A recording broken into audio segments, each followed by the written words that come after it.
राष्ट्रवादी आणि पवार पक्ष सर्व जागेवर उमेदवार तयार झालेत का? सध्याची परिस्थिती काय आहे? राष्ट्रवादी काँग्रेस पक्षाच्या माध्यमातून जिल्हा परिषद पंचायत समितीच्या 5 गटामधून आणि 10 गणामधून सगळे उमेदवार हे घड्याळाच्या चिन्हावर लढवणार आहेत आणि सगळ्या आंबेगाव तालुक्यामधील सगळे उमेदवार हे आज त्याच्यातल्या 4 जिल्हा परिषद गटातील आणि 8 पंचायत समिती गणातील उमेदवारांनी आज फॉर्म सबमिट केलेले आहेत. एक जो औपे वरचा जो गट आहे त्याच्यातले फॉर्म जे सबमिट आहेत ते उद्या करणार आहेत.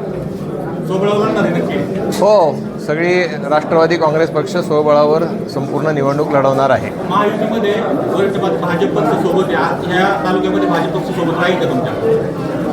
अजून त्याच्याबद्दलचा निर्णय झालेला नाही, परंतु आता आमची तरी जे ठरलेलं आहे ते राष्ट्रवादी काँग्रेस पक्ष सगळ्या ठिकाणी स्वबळावर निवडणूक लढवत आहे. शेजारी तालुक्यामध्ये दोन्ही राष्ट्रवादी एकत्र आले तशी चिन्ह आंबेगाव तालुक्यात दिसत आहेत का सध्या येणाऱ्या काळामध्ये किंवा निवडणुकीनंतर असं दिसतंय? दोन्ही काँग्रेस एकत्र येण्याचा जो विषय आहे तो फक्त शेजारच्या निकडल्या तालुक्यात नाही आहे, तर तो जिल्ह्याच्या पातळीवरचा जो निर्णय आहे तो जवळजवळ माननीय अजितदादा पवारसाहेब आणि शरदचंद्रजी पवारसाहेब यांच्या माध्यमातून तो झालेला आहे आणि त्याच्यातल्या जे काही बाकीच्या काही अडचणी आहेत त्या नजीकच्या काळात म्हणजे सुटून दोन्ही काँग्रेस पक्ष एकत्रच असणार आहेत हे चिन्ह सगळ्या महाराष्ट्राला दिसेल. आता तो जवळजवळ सगळ्या ठिकाणी तशाच पद्धतीचा प्रयत्न चालू आहे.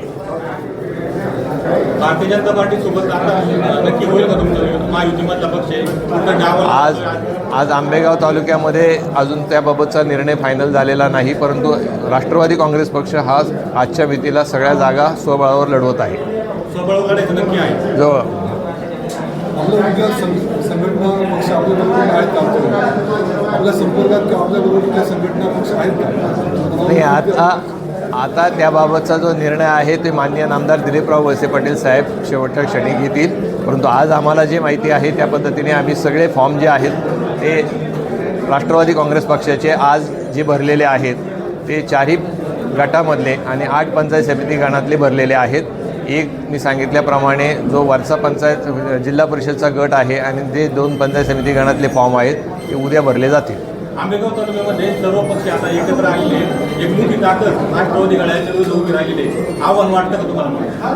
नाही, एवढे वर्ष 35 वर्ष नामदार वळसे पाटील साहेबांचा या तालुक्यावर असलेला कामाचा जो आलेख आहे त्याच्यामध्ये या तालुक्यातील जनता सुज्ञ आहे आणि तालुक्यातील जनता नामदार वळसे पाटील साहेबांनी जे उमेदवार दिलेले आहेत त्यांच्या पाठीमागं भक्कमपणाने उभे राहून सर्वच्या सर्व उमेदवार निवडून आले. आपल्या निवडणुकीचं विजन काय असणार आहे?